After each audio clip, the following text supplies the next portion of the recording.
Hello everyone. So today let's begin with a new chapter, that is mineral nutrition. Okay.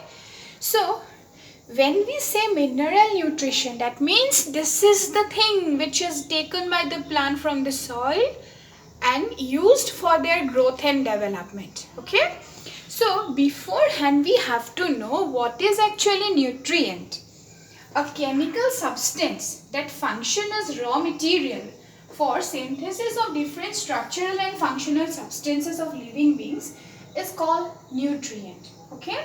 And those particular nutrients which are obtained from the soil are called the mineral nutrients. Now, absorption, utilization and assimilation of inorganic substances by the plant is known as mineral nutrition, which is taken for their growth, development and various physiological activities. Now the first study in inorganic or mineral nutrition was carried out by Van Helmont. Okay? And Liebig put forwarded the law of minimum, according to which it states that the productivity of soil actually depends upon the proportionate amount of the deficient minerals. Okay? Now there are actually different methods for studying the mineral requirement of plants. So first, an important one is the culture method. This method was a culture experiment which was actually first given by a German botanist, Julius von Sachs. Okay, von Sachs actually. Now in this experiment actually plants are reared or seedlings are reared on artificial media in which the solution contains all the inorganic nutrients that are required by the plant in different proportions. Okay, and this actually process is also known as the hydroponics. And here what happened, it can be divided into two types, solution culture and sand culture.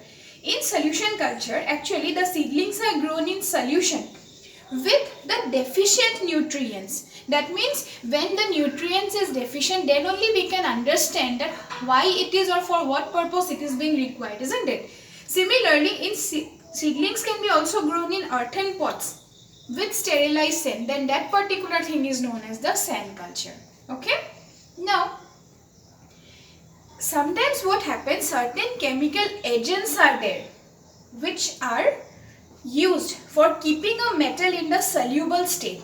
That particular agents are known as the chelating agents. Okay. Now for example, EDTA, that means ethylene diamine tetraacetic acid, and DTPA, that is diethylene triamine pentaacetic acid. Okay, these two are the examples of the chelating agents. And the solution with all the essential mineral elements which are present in proper adequate amount, that particular solution is known as the balanced or the normal solution. Okay. Now next we come to the topic, that is hydroponics. Now what is hydroponics? It is actually soilless cultivation. Here what happened, large tanks are of concrete or metals are being prepared which are actually prepared for growing the plants. Their solutions are there, nutrient solution, that means water is there in which all the essential nutrients are added which the plants require for their growth and development. Then pump are fitted to it so that air can be circulated, and then what happens, the plant gradually starts growing there. That particular soilless cultivation is known as the hydroponics. Okay. Now there are actually four types of hydroponics. One is called the tank system. In tank system the roots are immersed in nutrient solution and air is bubbled in it. Then second is the film system. Here the plants are grown in tube having a thin film of recirculated nutrient solution. Third is the aeroponics. Here the roots are suspended in air over the nutrient solution. That means the solution is constantly whipped so that a mist is created, and from that particular mist the plants will absorb the essential nutrients, minerals, whatever is needed. Okay.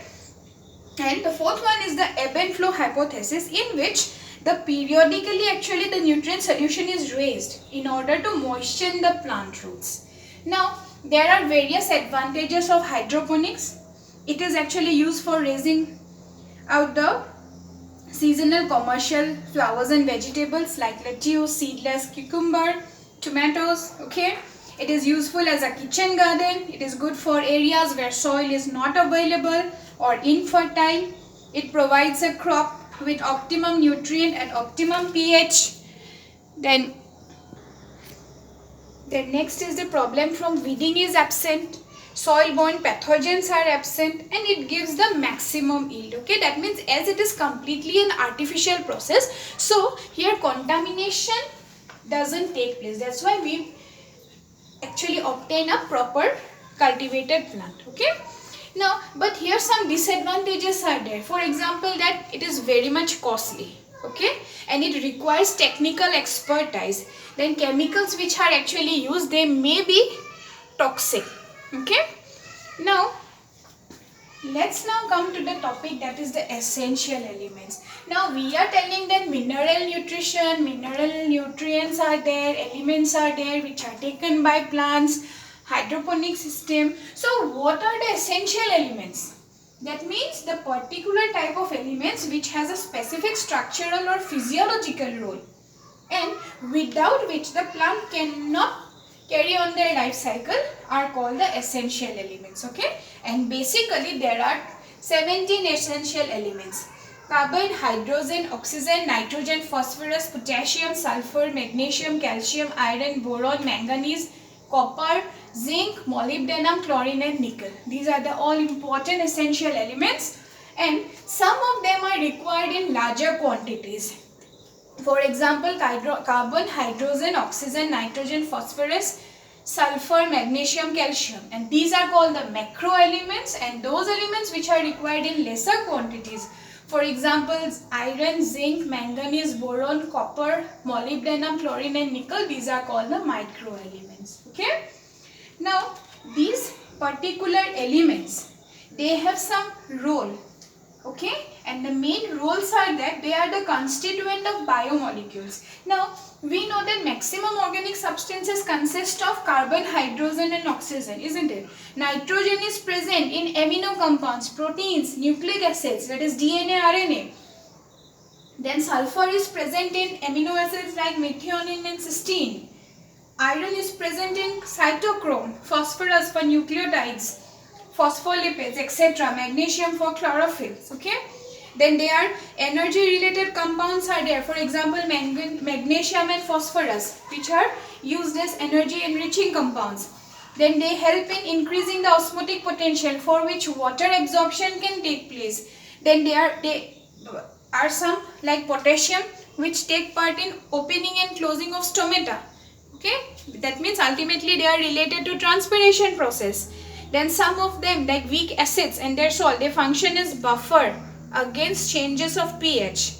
Then some metals with variable valencies act as electron carriers like iron and copper. Then some will become toxic in higher concentration. Okay, then some of them like calcium, magnesium and potassium, they are used to minimize the toxic effect of the heavy elements.